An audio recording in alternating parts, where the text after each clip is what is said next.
I was a Student Government Association member. I still am. This will be my second year. And I represent Building D.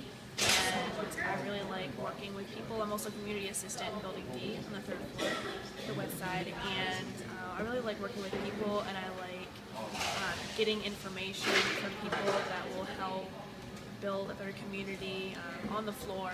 If I'm talking about the community assistant job, and I guess hearing what the students have to say during the meetings for SGA, and taking that information to the student trustees so that we can, I guess, make the community on campus better for people so that they can perform to the best of their ability in the classroom and don't really have to worry about budget and stuff, because I know that's what people are really nervous about right now, are the budgets, and if anything is going to be cut, if advisors are going to be cut, if their faculty and staff members are going to be cut. So we try to work out the kinks so that people can just focus on their schoolwork, focus on their extracurricular activities. That's what I like to do. So.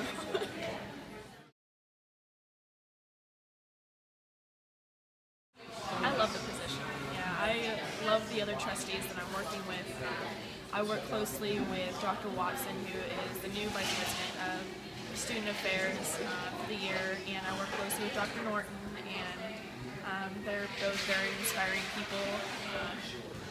Every time I talk to Dr. Norton, she tells us a different story about running, taking crazy adventures, and meeting people. So I really love it, and I get to work with Student Government Association presidents and stuff.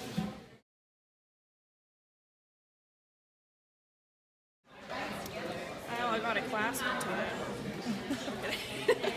I think one of the perks that goes along with being a physician is gaining interpersonal skills and communication skills, and definitely overcoming being shy, because I was definitely shy, but with this position I actually have to get out there and talk, just like being a community assistant, just like being a Student Government Association. It pushes me more to get out there and talk to people and break down the boundaries. I'm learning how to speak with adults, which doesn't sound hard, but how two students converse, like how we would converse, is completely different than how you talk to your boss or how you talk to an employer or someone that you're trying to impress. And it's definitely important to make sure you have great grammar. You make sure you do make that eye contact, you make sure you use your hands, just make sure that you're communicating very well, not just verbally, but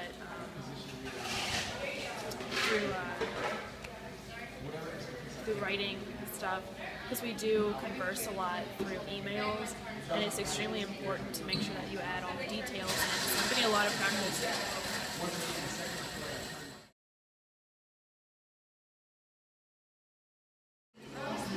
I think I looked up to Dr. Foley and Dr. Norton, because they are both fantastic people to work with, and I knew that I would be working closely with Dr. Norton. I did interview with her. I think she's a fantastic person, and she tells me all about the things that she's done in her life, and she's someone you want to be. And if these people are encouraging you to be a student trustee, then you definitely know that if it's something that they are encouraging you to do, then you know that it must be a very good position and something that will be beneficial to you as a student and as a person, not just in the classroom or in your personal life, but also in a professional environment.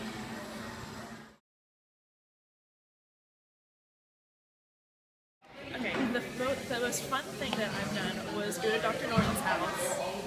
That was extremely fun. We had orientation for the new trustees over the summer, and we got to have a luncheon at her house, and what they said was supposed to be a picnic.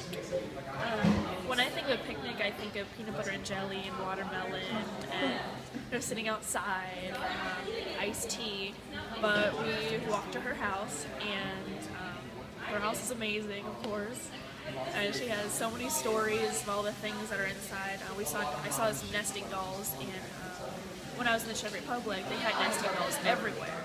They had themed nesting dolls for like Harry Potter, and soccer, and football teams, and so I pointed out to her, and she told me this long story about how her son went overseas and brought these nesting dolls back. But to get back to the picnic, we went in there, and I mean everything. We had glass cups for our drinks, and we didn't have like picnic food, and things that I was thinking was a picnic. So it was more of a luncheon, but I enjoyed that. It was really fun, and I got to talk to a lot of people. So.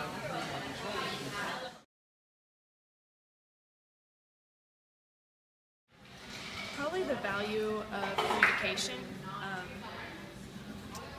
It is extremely important for us to come together and be attentive at each meeting because we only have 2 a semester.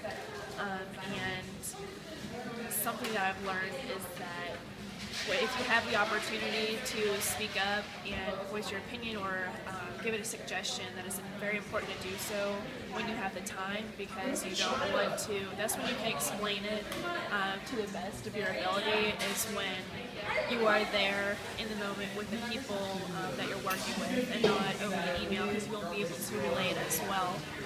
Face-to-face communication is the best way to get your point across. And definitely try to control your mood. I know that there are a lot of topics that may come up in future meetings that might be touchy.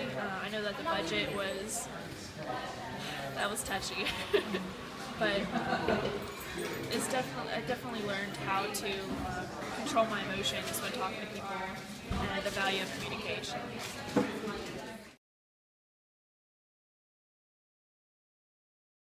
Oh, okay. I think if I were to give advice to someone who wanted to become a student trustee, I definitely tell them to get involved with something that helps you reach out to students.